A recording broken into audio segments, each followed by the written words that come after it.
You don't need him, but I do. And our daughter needs her daddy back. Tim Bosma was just 32.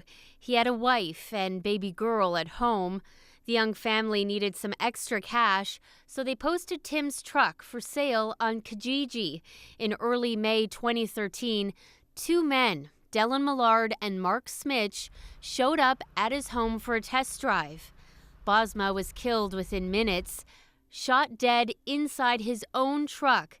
His body then burned in an animal incinerator. For 3 years, we have been in and out of this courthouse, forced to look at and breathe in the same space with the utter depths of depravity in our society. We have had to endure being near the two men that walked down my driveway on May 6, 2013, and took away the bright life in our lives that was Tim. After a 5-month trial, Millard and Smitch were handed life sentences. No chance of parole for 25 years. Well, so many of us know the story of Tim Bosma's murder. It was never mentioned in front of the jury at the Laura Babcock trial, all to ensure Millard and Smitch got a fair trial.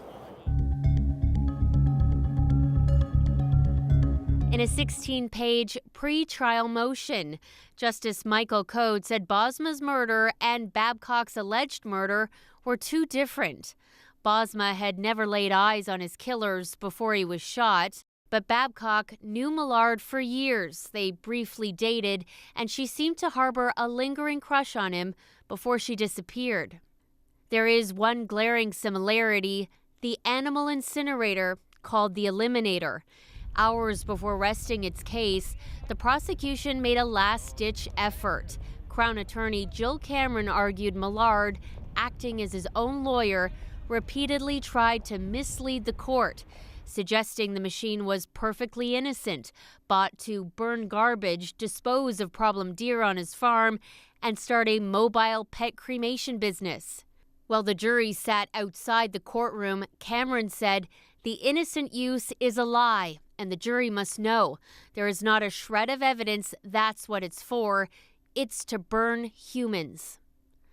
Justice Code stood by his earlier decision banning all things Bosma. The ban even extended to Bosma's own parents. They wanted to come here to court just for a day as a show of support for the Babcocks. The judge warned of a potential media circus.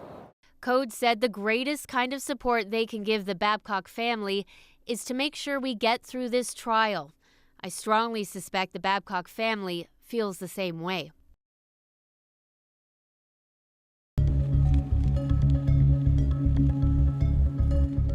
Dylan Millard and Mark Smitch arrived at the courthouse every morning by guarded escort, their hands cuffed and ankles restrained. The cuffs came off, but the restraints had to stay.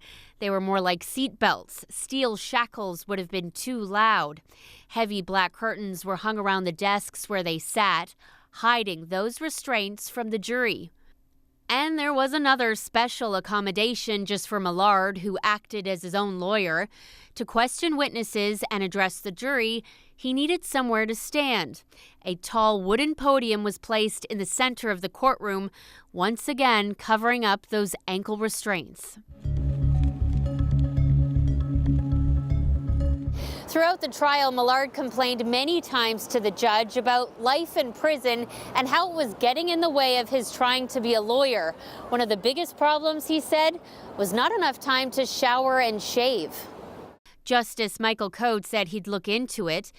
"I'm not sure how long it takes you to shower and shave, but it takes me about 5 minutes." Code made special arrangements to make sure Millard got enough time to groom. Well, Millard waits to learn whether the Babcock jury finds him guilty or not guilty. He's staring down another court date, first-degree murder in the death of his father. 4 months after Laura Babcock disappeared, her final phone call traced here to Millard's home in Etobicoke. His father was found dead in his bed in the very same home.